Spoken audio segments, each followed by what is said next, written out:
வணக்கம் நண்பர்களே, இன்று 22/11/2024. இன்று எங்கள் வீட்டு சமையல் சோறு,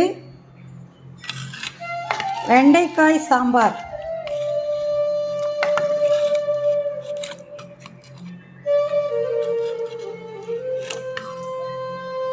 பீர்க்கங்காய் கூட்டு,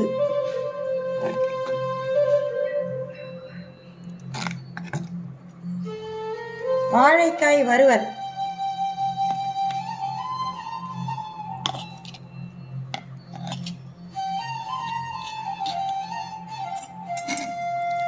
ரசம்,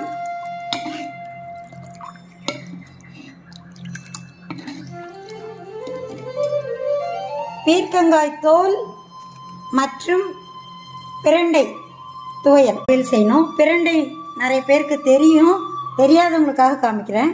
இதுதான் பிரண்டை.